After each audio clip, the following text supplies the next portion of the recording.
ปรารถนาสิ่งใดก็ขอให้ได้สิ่งนั้นกะสุขไล่เขาเสาไล่นี้พี่น้อยสิ่งดีๆก็ขอให้เขามาในตัวเบิร์สุขูทุกคนพี่น้อยพี่น้อยก็จะได้ปล่อยไปเด้อนี่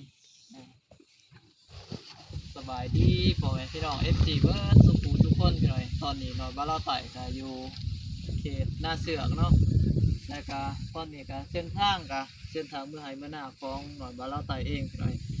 พิเศษเมื่อนี้ก็ได้นกพี่น้อยนกพี่น้องเพิ่นเอามาให้เลี้ยงพี่น้อยแต่ว่าเอาเลี้ยงนี่ก็ว่าก็คือสีบอันนั้นแต่พี่น้องก็คือสีมันบสะดวกสบายคือที่มันหาอยู่หากินเองตามธรรมชาติและตามทั่วไป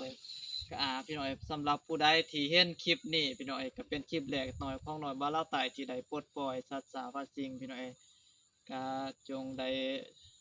บุญได้กุศลนำกันเด้อพี่น้อยเพราะว่าจะเป็นพี่น้องทางภายในและต่างประเทศพี่น้อยใครที่เห็นภาพนี้แล้วหรือว่าการปลดปล่อยของสัตว์นี่แล้วก็จงมีสุขภาพเข้มแข็งแข็งแรงน้ำกันเด้อพี่น้อยมีอายุมันควันยืนมีโศกมีไส้พี่น้อยมีความสุขกายสบายใจพี่น้อยกะสุขไล่เขาเสาไล่นี้พี่น้อยจริงดีๆก็ขอให้เขามาในตัวเบิร์สุขูทุกคนพี่น้อยพี่น้อยก็จะได้ปล่อยไปเด้อนี่ไปข้างคนพี่น้อยใกล้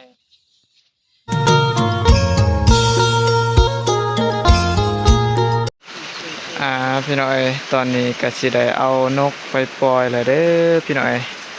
นกสร้างอะไรนะนกถึกแยงนกไอ้สร้างอันนี้ซื้อนกจั่วพี่น้อยนี่แหละพี่น้อยตอนนี้ก็สิได้เอาไปปล่อยหลังจากที่เฮาได้เอานำข้าวพี่น้อยเขาเอามาให้เฮาก็เลยว่าสิได้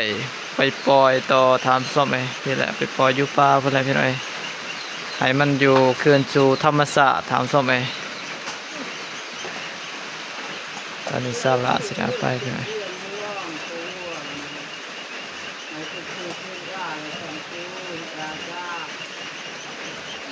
พี่น้อยตอนนี้สาระเพิ่นสิได้เอามาปล่อยพี่น้อย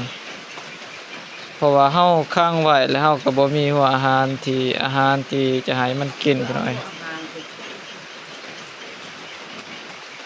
จะได้เอาไปปล่อยพี่น้อยนกจั่วพี่น้อย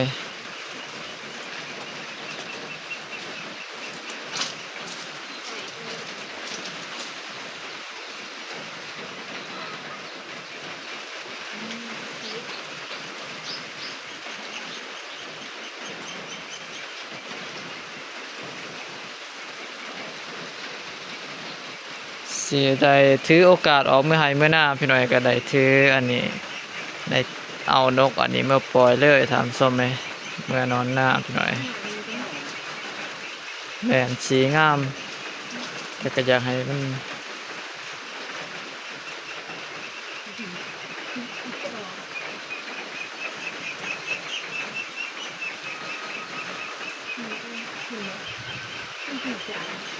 พี่น้อยตอนนี้สาระเป็นสิเอาใส่แยงแล้วก็สิไม่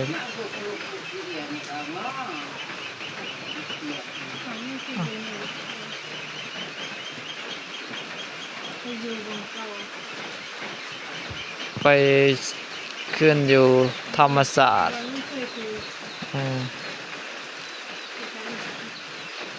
ได้แล้วนี่เอาสบายดีพ่อแม่พี่น้อง FC เบิร์ดสุขูทุกคนพี่น้อยตอนนี้นอนบ้านเราไต่ก็อยู่เขตหน้าเสือกเนาะแล้วก็ตอนนี้ก็เส้นทางเมื่อไหร่เมื่อหน้าของหน่อยบ้านเราไต่เองพี่น้อย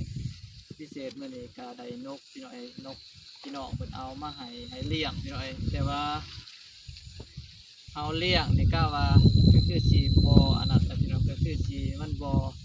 สะดวกสบายคือที่มันหาอยู่หากินเองตามธรรมชาติและตามทั่วไปเพราะว่ามันก็เลือกกินพี่น้อยนกอันนี้ก็บางคนบ่ฮู้ว่าเอิ้นนกอีหยังพี่น้อยแต่ทางบ้านเฮาเขาเอิ้นว่านกจั่วพี่น้อยนกจั่วอาหารการกินเขาเอาประเภทเนื้อหรือว่าซีนนี่แม่นบ่กินเนาะแบบว่าเพิ่นบ่กิน ส่วนหลายเฮาเอามากล้วย อันนี้ก็มากล้วยเฮามันแบบว่าบาดมีบาดบ่มีพี่น้อยเฮาย้านมันแบบว่ามันตายพี่น้อยเฮาก็เลยสิได้มาปลดมาปล่อยมันพี่น้อยให้คืนสู่สภาพธรรมชาติหรือว่าคืนอยู่หากินอยู่ตามธรรมชาติตามสมัยหรือว่าที่อยู่ของมันเองอะไรพี่น้อยก็คือว่าแหละพี่น้อยถ้าว่านกหนูหรือว่าสัตว์ต่างๆถ้าว่าเฮาเลี้ยงนี่มันก็ สัตว์ป่าสัตว์เลี้ยงมันก็ยากๆอะไรพี่น้อยบ่คือว่ามันหากินตามธรรมชาติของมันเองพี่น้อยก็พี่น้อยสำหรับผู้ใดที่เห็นคลิปนี้พี่น้อยก็เป็นคลิปแรกน้อยของน้อยบ้านลาวใต้ที่ได้ปลดปล่อยสัตว์สาพันสิ่งพี่น้อยก็จงได้บุญได้กุศลนำกันเด้อพี่น้อยบ่ว่าจะเป็นพี่น้องทางภายในและต่างประเทศพี่น้อยใครที่เห็นภาพนี้แล้วหรือว่าการปลดปล่อยของสัตว์นี่แล้วก็จง มีสุขภาพเข้มแข็งแข็งแรงนำกันเด้อพี่น้อยมีอายุมันคนยืนมีโศกมีไส้พี่น้อยมีความสุขกายสบายใจพี่น้อยก็ทั้งตัวของหน่อยบาลาตาเองแล้วก็ทางครอบครัวพี่น้อยบัดสุขุทุกคนพี่น้อยจงได้บุญนำกันพี่น้อยครั้งแรกในชีวิตพี่น้อยที่หน่อยบาลาไตจะได้ปลดปล่อยสัตว์หรือว่าปลดปล่อยนกพี่น้อยปล่อยนกให้สู่ธรรมชาติพี่น้อย จงมีสุขกายสบายใจพี่น้อยปราศจากโรคภัยไข้เจ็บปรารถนาสิ่งใดก็ขอให้ได้สิ่งนั้นใช่เบิ่งใกล้ๆนี่นี่พี่น้อยงามกะงามนี่แหละท่านผู้ชมอ่ากะสุขไล่เขาเสาไล่นี้พี่น้อยจริงดีๆก็ขอให้เขามาในตัวเบอร์สุขูทุกคนพี่น้อยพี่น้อยก็จะได้ปล่อยไปเด้อนี่อ่า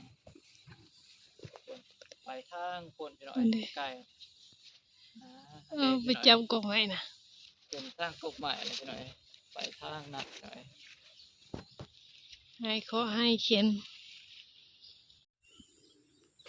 พี่น้อยก็ถือว่าพี่น้อยตอนนี้ก็ทุกคนก็น่าจะเห็นพี่น้อยที่น้อยบ้านเราไต่ได้ปล่อยพี่น้อยก็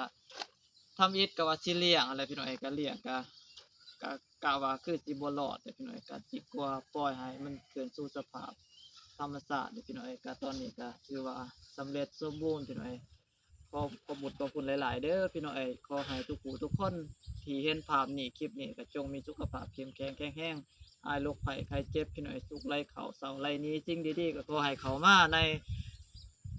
หมดสุขหูทุกคนพี่น้อยในขอบในครัวแล้วก็ในตัวพระเจ้าของพี่น้อยพี่น้อยสบายดีพี่น้อย